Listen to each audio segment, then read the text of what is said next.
YouTube. How we doing, family? It's your boy, yo, and this is another episode of the Ballpark Show. I go through every MLB game every day and try and narrow it down to the plays that I personally see the most value in. Today's Saturday, September 6th. I have 3 games and 4 props at the end, so stick around. I do this every day for free, so please leave a like, subscribe to the channel, and let me know your favorite game in the comment section below. Without further ado, let me get into today's recap.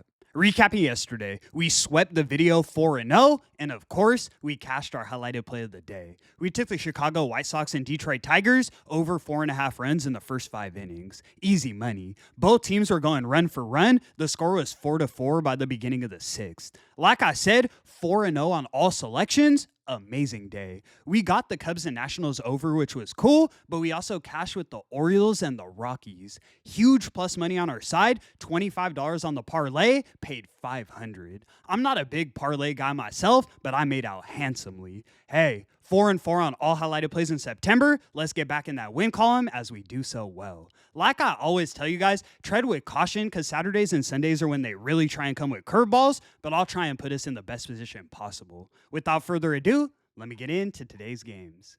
In our first matchup, we have the Washington Nationals in Chicago taking on the Chicago Cubs. Cubs are minus 270 on the money line, and the total is 9 runs. On the mound, we have Brad Lord going for DC, and we have Matthew Boyd going for Chicago. Boyd obviously has a better current numbers, but when I look at both guys' advanced metrics, they're pretty similar starting pitchers. Both give up hard contact. Boyd gets more strikeouts, but Lord has a 50% ground ball rate. That's impressive. Boyd does a better job of limiting the walk, but this matchup doesn't make the Cubs minus 270 favorites in my opinion. They do have a significant bullpen advantage, but I can't say the same for their lineup. It's been quiet to say the least, now bottom 10 over the last 30 days. Should the Cubs win this game? Yeah. Am I laying negative odds on the run line with a bottom 10 offense? Definitely not. We're taking the Nationals plus the 1.5 runs. You can find it for plus 110 odds as our first selection. Let's move. In our next matchup, we have the Milwaukee Brewers in Pittsburgh taking on the Pittsburgh Pirates. Brewers are minus 141 on the money line, and the total is 8 runs. On the mound, we have Brandon Woodruff going for Milwaukee, and we have Mitch Keller going for Pittsburgh. Woodruff has some of the better strikeout stuff in the league. He limits the walk, has great expected numbers, and I'm confident in his game long term. The problem with being a strikeout dependent pitcher is you're usually throwing heat down the middle of the plate. When I look at Woodruff's last few starts, that was the problem. Strikes were turning into hard contact quick.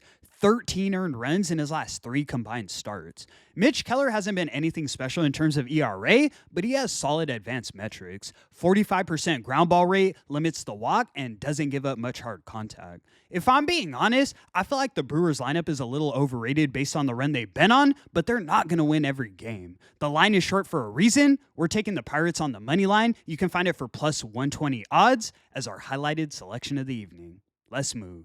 In our last and final matchup, we have the Oakland Athletics in LA taking on the LA Angels. Angels are minus 126 on the money line, and the total is 9 runs. On the mound, we have JT Ginn going for Oakland, and we have Yusei Kikuchi going for LA. Kikuchi looks like the better option on paper, but he's definitely not. 4.5 expected ERA, he's got a 10% walk rate and doesn't get many strikeouts. Ginn is the better option. 3.9 expected, and I see room for improvement when I look at his numbers. 51% ground ball rate, 26% strikeout rate, and he gives up almost no hard contact. He's got some of the better advanced numbers I've seen. We know how active the A's bats have been recently, but I can't say the same for the Angels. 28th from behind the plate over the last 30 days. Oakland has a lot going for them in this matchup, and you're giving me plus money? Say less. We're taking the Athletics on the money line. You can find it for plus 106 odds as our last and final selection. All right, guys, let me get into the props. I got cooked yesterday, so let me get back on track. First, we're taking James Wood of the Washington Nationals to get 2 or more bases. He's been in somewhat of a slump, but I'm high on his game long term. 256 average and a .8 OPS on the season. Lock it in. Next, we're taking Kyle Schwarber of the Philadelphia Phillies to get 1 run or RBI. This guy cracks me up. He's either a scratch or he's hitting 3 home runs. No in between. He's faced Sandy 36 times in his career, and he's batting a .278. He finds a way to get on the board. Next, we're taking Rafael Devers of the San Francisco Giants to get 1 run or RBI. This guy started turning up. 16 hits in his last 10 games. It's possible he gets walked, but then he gets the run. Last but definitely not least, we're taking Cal Raleigh of the Seattle Mariners to get 2 or more bases. Bonus play, the Mariners are winning this game. Cal's got a .93 OPS on the season, and Waldrop's due to get blown up. And that's going to conclude today's video. Thank you so much for tuning in, guys. We're now 4-4 on all highlighted plays in September. We swept the last 2 videos in a row, 4-0 yesterday and 2-0 the day before. Let's keep that momentum rolling. I appreciate the support so much. I do this every day for free, so please leave a like and subscribe to the channel. It's your boy, yo! And until the next one, I'm going to catch y'all. Peace.